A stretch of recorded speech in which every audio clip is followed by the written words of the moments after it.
해지에 관한 설명 옳지 않은 것 1번. 매수인의 기책사유, 매수인에게 잘못이 있습니다. 따라서 잘못이 있는 매수인은 해지할 수 없습니다. 그러나 만일 이 부분을 매도인으로 바꾸게 되면 매도인의 기책사유에 의해서 이행불능이 되었다. 이 경우 매수인은 해지할 수 있습니다. 이 부분은 별도로 암기하셔야 되는데 매도인에게 기책사유가 있을 때 후발적 불능에서 해지의 사유가 나옵니다. 그래도 이해가 잘 안 될 것 같아요. 전체적으로 제가 설명을 드릴게요. 이행불능은 원시적 이행불능, 이 경우는 전부불능입니다. 이 경우에는 원칙상 무효입니다. 그러나 후발적 이행불능의 경우 둘 다 지금 불능입니다. 후발적 이행불능의 경우에는 위헌부담의 법리에 따릅니다. 위헌부담의 법리는 기책사유가 누구에게 있느냐에 따라서 이행 청구권자가 달라집니다. 이 부분 판단 방법은 기본적으로는 잘못이 없는 자가 이행 청구 가능하다. 단순하게 이렇게 생각하시면 돼요. 나중에 후술합니다. 뒷부분에서 이게 또 나와요. 그러나 후발적 이행불능에서 특이하게 이 부분만 달라요. 위헌부담의 법리에서 이행 청구로 나오는데 유일하게 해제할 수 있는 경우 매도인의 기책사유로 인해서 후발적으로 이행불능이 된 경우에는 매수인은 해지할 수가 있습니다. 따라서 이 부분을 암기하시라는 겁니다. 위헌부담의 법리와 별도로 돌기 때문에 암기하셔야 되는 거예요. 그리고 이 내용이 왜 후발적 이행불능이냐 궁금해하실 분이 있을 것 같아요. 매도인이 있고 매수인이 있습니다. 이 말은 곧 매매계약이 체결되었다는 뜻이죠. 그리고 소유권 이전 등기 의무 내용도 있어요. 이러한 의무가 발생했다는 겁니다. 그러면 계약이 일단 유효하게 성립했고 그 후에 이행불능이 된 거죠. 그러므로 후발적 불능이죠. 마지막으로 정리합니다. 후발적 이행불능에서 매도인의 기책사유 있는 경우, 이 경우에만 해제할 수 있습니다. 후발적 이행불능에서 그 외의 나머지에 있어서는 위헌부담의 법리에 따릅니다. 어쩔 수 없이 1번에서 전체적인 내용을 설명드렸는데요. 이러한 문제가 뒤에서 계속 나오니까 그때그때 확실하게 설명드리겠습니다. 2번 부수적 채무입니다. 주된 채무가 아니고 부수적 채무죠. 이러한 부수적 채무 불이행을 이유로 계약 해지하기 위해서는 특별한 약정 등이 필요합니다. 부수적 의무이기 때문에 원칙상 해제권은 없어요. 이러한 경우 예외적으로만 해제할 수 있습니다. 3번 계약 해제권 행사를 상대방에 대한 의사표시를 합니다. 그러나 소를 제기하는 방식으로서 해제권을 행사할 수도 있어요. 소 제기 후 상대방에게 해제 의사표시가 도달하게 되면 그 해제는 확정이 됩니다. 따라서 나중에 그 소송을 취하하더라도 행사의 효력, 즉 해제의 효력에는 영향이 없죠. 해제 의사표시가 도달하면 확정되기 때문에 그렇습니다. 4번 당사자의 일방이 수인인 경우는 이런 경우죠. 이쪽만 여러 명입니다. 또 당사자 쌍방이 수인인 경우는 이런 경우죠. 양쪽 다 여러 명인 경우죠. 해제권이나 해지권은 불가분성입니다. 나눌 수 없다, 즉 통일성이죠. 한 사람에 대해서 해제 권한이 없어지면은 다른 나머지 당사자 모두에 대해서 소멸합니다. 예를 들어 한 명이 해제권이나 해지권이 없어졌어요. 그러면은 나머지 모두도 다 해제권이나 해지권이 소멸합니다. 다 마찬가지예요. 이렇게 하는 이유는 통일적으로 처리함으로써 법률관계의 복잡성을 피하기 위한 것입니다. 다시 읽으면 해제권이 한 사람에 대해서 소멸했다. 그러면은 다른 당사자에 대해서도 소멸합니다. 5번 일방이 계약을 위반했어요. 그러자 상대편이 계약을 해제했습니다. 해제가 됐으면 소급해서 그 계약은 없었던 것으로 되는 것이죠. 즉, 그 계약은 무효가 됩니다. 무효이기 때문에 그 계약을 위반했던 당사자도 이행을 거절할 수 있죠. 계약의 해지 옳은 것 1번 해지 의사표시와 해제 의사표시는 도달된 후에는 원칙상 처리할 수 없습니다. 2번 계약의 해제와 손해배상 청구는 별개입니다. 해제는 계약의 효력을 소급해서 무효로 하겠다는 것이고 손해배상 청구는 돈 달라는 거예요. 별개입니다. 따라서 별도로 청구할 수 있습니다. 못한다는 틀렸죠. 3번 해제권과 해지권은 불가분성이에요. 한 사람의 권리가 소멸하면 다른 당사자의 권리도 소멸합니다. 통일성이죠. 않는다는 틀렸습니다. 4번 합의 해지 문제입니다. 암기 하나 하시죠. 합의는 손이 아니라 말로 합니다. 합의해제나 합의해지에서는 손해배상 청구를 하지 못하고 이자 지급 의무도 없습니다. 암기 방법은 합의는 손이 아니라 말로 합니다. 반면에 법정해제 같은 경우는 다르죠. 손해배상 청구 가능하고 이자도 지급 의무 있습니다. 우리는 이 부분만 확실하게 외우면 되죠. 한쪽만 정확하게 외우세요. 다시 보시면 전체를 다 읽는 게 아니에요. 키워드는 합의, 따라서 우리는 손 X, 이 X, 따라서 이자 지급 의무 없다. 맞죠? 부동산에서 소유권 이전 등기 의무와 잔금 지급 의무는 동시 이행 관계에 있습니다. 따라서 이쪽이 이행 불능이라면 이쪽도 이행할 필요가 없죠. 계약의 해제, 옳지 않은 것. 이자 지급 문제입니다. 해제에서 이자 지급 문제, 우리가 암기한 것은 합의는 손이 아니다. 즉 합의 해제에서 손해배상 없고 이자 지급 의무 없습니다. 1번 지분이 합의 해제인지 아니면 법정 해제인지를 살펴봐야죠. 보니까 매수인이 권리를 이전받지 못했어요. 그 이유를 보니까 권리가 전부 타인에 속했답니다. 타인의 권리죠. 매도인이 타인의 권리를 매매한 거예요. 그리고 이전해주지 못했죠. 채무불이행입니다. 매도인의 채무불이행이에요. 채무불이행의 경우 상대방은 법정해제권이 있습니다. 법정해제 사유죠. 합의해제가 아니기 때문에 손이 있죠. 따라서 채무불이행한 매도인은 매수인에게 이자까지 반환해야 합니다. 여기에서 해결의 실마리는 이자입니다. 관련해서 우리가 암기한 것은 이거였죠. 이 내용 가지고 푸는 것입니다. 2번 계약 해제의 경우에는 제3자 보호가 문제됩니다. 왜냐하면 일단 계약이 성립해서 유효하게 효력을 발생했습니다. 그 사이에 제3자가 권리관계를 맺었어요. 후후 해제 의사표시를 하게 되면 소급적으로 무효가 되잖아요. 그러면은 이 제3자는 낙동강 오리알이 될 수 있어요. 이때 두 가지로 나뉩니다. 보호해주는 제3자, 즉 보호받는 제3자가 있고 보호받지 못한 제3자가 있는 거예요. 보호받지 못한 제3자는 채권을 가진 경우입니다. 채권은 상대적 효력이기 때문에 당사자사의 효력만 있잖아요. 이러한 경우 계약이 해제되면은 이 채권도 같이 소멸하거든요. 그러므로 채권에 관련된 이 제3자는 보호받지 못하는 거고 채권이 아닌 예를 들어 물건 자체라든가 물권에 대한 경우 이 경우에는 여전히 존재하기 때문에 보호받는 것입니다. 설명이 길었는데요. 단순하게 기억합시다. 채권 관련해서는 보호가 안됩니다. 그럼 채권이 아닌 것은 뭐가 있죠? 물건 자체라든가 물권에 대한 거죠. 이 경우는 보호됩니다. 양수한 게 채권입니다. 소멸되는 거죠. 보호되지 않습니다. 만일 이 부분이 물건이라면 물건을 양수한 자는 제3자로서 보호됩니다. 3번 매매계약이 애초부터 무효인 경우는 말 그대로 그림으로 표시하면 이렇게 됩니다. 그런데 해제는 그림으로 표시하면 일단 효력을 발생했다가 나중에 소급해서 무효로 되는 것이죠. 양자는 그림이 달라요. 따라서 양자는 비슷하지 않습니다. 비슷하지 않기 때문에 유추 적용되지 않습니다.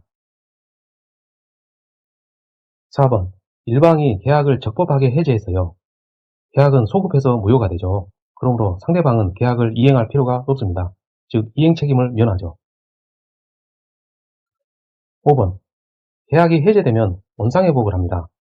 원상회복 관련해서 선이든 악이든 빠지지 않습니다. 과실상계도 하지 않습니다. 받은 것 그대로 돌려줘야죠. 상대방의 잘못이 있다고 해서 그만큼을 차감한 다음에 주는 게 아닙니다. 원상회복입니다. 계약 해제 옳지 않은 것 1번 해제 의사표시가 상대방에 도달하면 그 즉시 효력이 발생하고 그 해제 효과는 확정됩니다. 즉 해제 의사표시 도달 후에는 원칙상 철회를 할 수가 없어요. 그러나 예외적으로 상대방이 승낙하면 철회할 수 있습니다. 2번 채무자가 채권자에게 계약을 이행하지 아니할 의사를 분명하게 명백하게 표시해 왔어요. 상대방의 의사가 확고하기 때문에 채권자는 즉시 계약을 해제할 수 있습니다. 최고 없이 해제할 수 있죠. 즉 최고 기간을 부여하지 않고 즉시 해제 가능합니다. 3번 제3자를 위한 계약입니다. 이 부분은 여러분이 기본적으로 암기하셔야 됩니다. 등장인물이 요약자, 낙약자, 그리고 수익자예요. 예를 들자면 물품의 판매자가 낙약자입니다. 그리고 요약자는 매수자예요. 이해를 위해서 요약자 입장에서 설명을 드릴게요. 내가 요약자입니다. 내가 너에게 돈 줄 테니까 낙약자 네가 수익자에게 물품을 줘라. 이게 바로 제3자를 위한 계약입니다. 여기서 제3자는 수익자죠.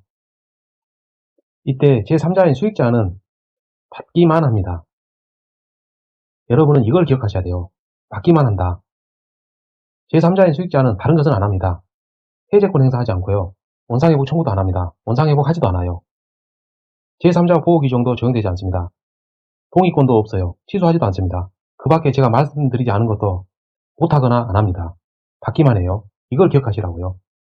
제3자를 위한 계약 이 말이 나오면 맨 먼저 등장인물을 떠올리셔야 되는데 요, 낙, 수 이렇게 암기하세요. 이러한 기본사항이 암기가 되어 있으면 문제를 빠르고 정확하게 풀 수 있습니다. 이제 문제를 보면 제3자를 위한 계약에서 즉 요, 낙, 수가 있는 상황에서 수익자는 받기만 합니다. 따라서 해제 못합니다. 원상회복 청구도 못합니다. 그 밖에 다른 것도 못해요. 4번 유동적 무효는 무효입니다. 유효가 아니죠. 나중에 일정한 요건을 갖추면 유효로 될 수 있을지언정 지금 상태에서는 무효입니다. 따라서 해제의 대상 자체가 없죠. 그러므로 해제는 인정되지 않습니다. 5번 매매 관련해서 이전할 수 없는 경우 이는 매도 담보 책임의 문제입니다. 매도 담보 책임은 두 가지가 있죠. 권리의 하자로 인한 경우와 물건의 하자로 인한 경우입니다. 그 중에서 이 5번은 권리의 하자에 대한 문제예요. 권리의 하자에 대한 문제는 암기사항이 기본입니다. 팁을 보시면 권리 하자에 대한 담보 책임으로 항상 저 손해 전의 일감 암기하셔야 됩니다. 항상이라는 것은 선의자는 물론이고 악의자도 가능하다는 뜻입니다. 저는 저당권 실행이라는 뜻이고 손은 손해배상 청구, 해는 해제권 행사입니다. 따라서 항상 저 손해 이 말 뜻은 선의이건 악의이건 불문하고 저당권 실행에 있는 경우 그로 인해서 이행할 수 없을 때에는 손해배상 청구와 계약 해제가 가능합니다. 그리고 그 이외의 경우에는 선의자만 가능합니다. 전해의 경우에는 항상 전해죠. 선의, 악의 불문하고 전부 타인에 걸린 경우에는 해제권 행사가 가능합니다. 그 이외의 경우에는 선의자만 행사 가능합니다. 행사 가능한 것은 손해감이죠. 크게 세 가지입니다. 손해배상 청구, 해제권 행사, 대금 감액 청구가 있어요. 지금 이 부분이 무슨 얘기인지 전혀 모르신 분은 스킬 부분을 암기하셔야 됩니다. 스킬에서 이 내용을 기재해뒀어요. 암기하셔야 됩니다. 암기가 문제예요. 그리고 마지막으로 항상 일감이 있는데요. 선의 악의를 불문하고 일부 타인의 권리의 경우에는 대금 감액 청구 가능합니다. 그 이외의 경우에는 선의자만 행사할 수 있죠. 행사할 수 있다는 것은 손해감이 있는데 감은 여기에 있으니까 나머지 부분 손해배상 청구와 해제만 가능하다는 뜻입니다. 스킬 부분 암기하셔야 됩니다. 지금 스킬을 갖고 얘기한 거예요. 이게 암기되어 있지 않으면 이 지문을 풀 수가 없어요. 반드시 암기하세요. 여기서 키워드는 일부입니다. 권리 일부가 타인에게 속했다. 그리고 이전할 수 없었다. 이는 권리의 하자에 대한 담보 책임 문제입니다. 따라서 암기한 것을 머리에 떠올려야죠. 항상 저, 손해, 전해, 일감입니다. 맨 뒤에 있죠. 일감이에요. 항상 선의 악의를 불문하고 일부 타인의 권리, 이 경우에는 대금 감액 청구 가능합니다. 그런데 여기서 물어본 것은 계약 해제와 손해배상 청구입니다. 일부 타인의 권리의 경우 대금 감액 청구, 이는 선의 악의자도 가능했는데 계약 해제나 손해배상 청구는 선의자만 가능하죠. 따라서 악의이더라도 할 수 있다. 이는 틀렸어요. 선의자만 가능합니다. 계약 해제 옳지 않은 것 1번 해제라는 것은 문제가 있어서 확실하게 끝내겠다는 거예요. 그리고 원상회복합니다. 따라서 해제하면서 원칙상 조건이나 기한을 붙이지 못합니다. 조건이나 기한을 붙인다는 것은 어정쩡하게 만든다는 거거든요. 이는 해제의 성질상 어울리지가 않습니다. 2번, 해제 한때, 즉 해제 의사 표시가 상대방에 도달하면 해제 효력이 발생합니다. 그리고 그 즉시 원상회복 청구권이 발생하죠. 그럼에도 불구하고 이를 행사하지 아니하면 그때부터 소멸시효는 진행합니다. 맞는 질문이죠. 3번, 해제 효과는 원상회복 의무입니다. 해제는 소급적 무효죠. 무효니까 법률상 원인 없는 취득이 되는 거고 이는 부당이득이 됩니다. 그러므로 부당이득 반환 의무가 생기는 것이죠. 그 반환 범위는 아까 앞에서 말씀드린 바와 같이 선의 악의를 불문합니다. 그리고 피해자에게 과실이 있더라도 과실상계를 하지 않죠. 즉 특별한 사유가 없는 한 받은 이익 전부를 반환합니다. 4번 합의해제 키워드입니다.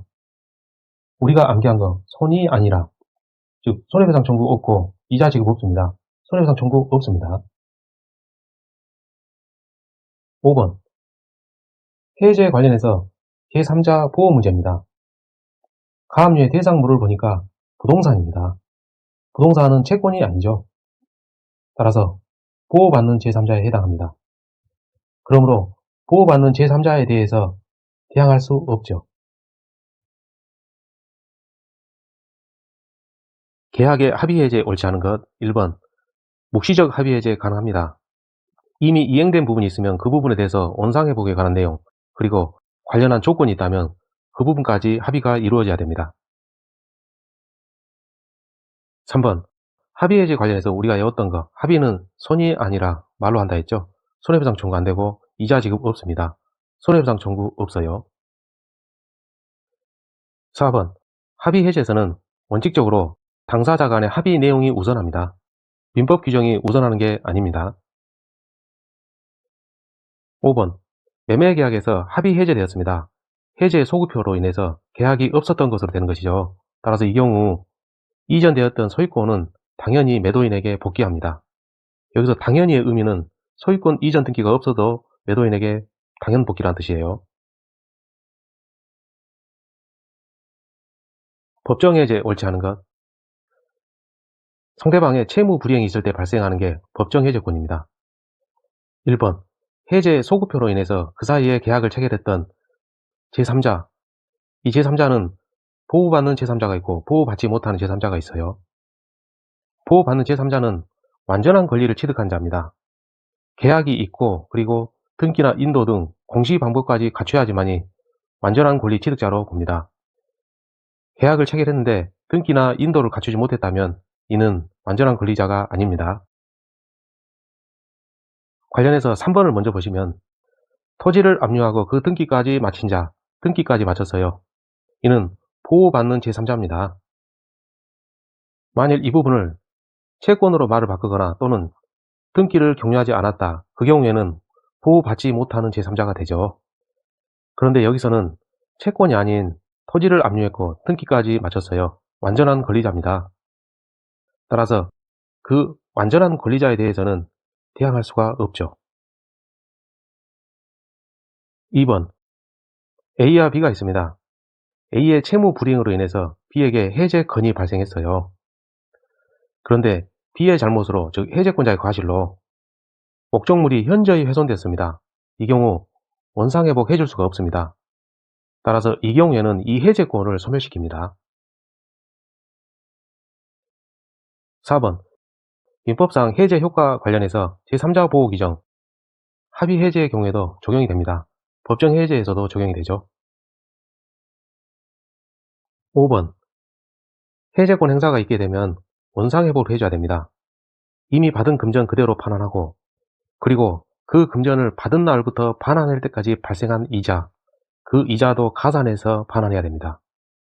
따라서 해제한 날부터, 이 말은 틀렸어요. 이 금전을 받은 날부터입니다. 그리고 우리가 지금 보는 것은 법정 해제입니다. 이자 관련해서 우리가 암기한 것은 합의는 손이 아니라, 즉 합의 해제에서는 이자 지급이 없어요. 이자 반환할 필요 없습니다. 그러나 법정 해제이기 때문에 이자 반환 부분이 있습니다. 갑이 아파트를 팔면서 잔금 전에 소유권 등기를 먼저 해줬어요. 그 후 매수인이 잔금을 지급하지 않았습니다. 매수인의 채무불이행이죠. 관련하여 해제했습니다. 이는 채무불이행에 기한 것이니까 법정해제가 되겠습니다. 옳지 않은 것 1번 잔금은 아직 이행되지 않은 부분입니다. 그런데 그 전에 해제되었죠. 그러므로 이행되지 아니한 부분은 이행할 필요가 없습니다. 그러므로 이러한 잔금 지급 의무는 소멸하죠. 2번 해제 의사표시가 상대방에 도달하면 그 즉시 효력을 발생합니다. 따라서 해제 효력 발생에 따라서 기존의 계약은 없었던 것으로 되는 것이죠. 이 경우 소유권은 갑에게 당연 복귀합니다. 당연히 복귀한다. 즉 등기 회복이 없어도 당연히 복귀하는 것입니다. 따라서 회복되어야 이 부분이 틀렸어요. 회복 등기 없이도 당연히 갑에게 소유권이 복귀합니다. 3번 이 사안은 법정 해제였죠. 따라서 법정이자 맞습니다. 원상여부에서 기존에 받은 대금 플러스 받은 날부터 반환할 때까지 법정이자 가산 맞죠? 4번 병은 제3자입니다. 제3자가 임대차와 관련해서 대항 요건을 갖추었다. 이 경우 갑은 병을 상대로 요구할 수 없습니다. 주인이 비워달라 해도 병은 대항 요건을 갖췄기 때문에 비워주지 않습니다. 방금 그게 시험풀이였고 이제는 정통적인 방법으로 풀이하자면 법정해제잖아요. 법정해제에서 제3자 보호 규정은 적용이 됩니다. 보호받는 제3자에 해당해야 되는데 임대차는 채권입니다. 채권계약이죠. 그러나 대항 요건을 갖췄다. 그러면은 채권의 물권화가 이루어집니다. 제3자는 물권을 취득한 자로 되는 거예요. 그러므로 보호받는 제3자가 되는 것입니다. 따라서 소유권자는 보호받는 병을 상대로 해서는 퇴거를 요구할 수 없죠. 5번 의리 취소할 수 있느냐, 즉 착오 취소 가능하냐 문제입니다. 민법 정칙에서 시험풀이로 해제권 행사와 착오 취소는 별개니까 각자 요건을 충족하면 가능하다 이렇게 풀 수 있어요. 그런데 보다 정통적인 방법으로 풀이하자면 의리 잔금을 지급하지 않았어요. 채무불이행이죠. 이 경우 채무불이행에 따른 손해배상의 책임이 있습니다. 그런데 이 경우에서 을이 계약 당시에 착오가 있었다는 점을 증명한다면 착오 취소 가능합니다. 계약의 내용 자체에 대해서 착오 취소가 있게 되면 소급해서 무효로 되는 것이죠. 소급효 따라서 채무도 없었던 것이 됩니다. 그러므로 채무불이행도 얻게 되고 관련한 채무불이행에 의한 손해배상 책임도 면할 수 있게 되는 것이죠. 정리하면 계약이 해제된 후라도 을로서는 착오 취소를 주장해가지고 손해배상을 책임을 면할 수 있는 이득이 있는 것입니다. 따라서 을은 착오 취소할 수 있습니다.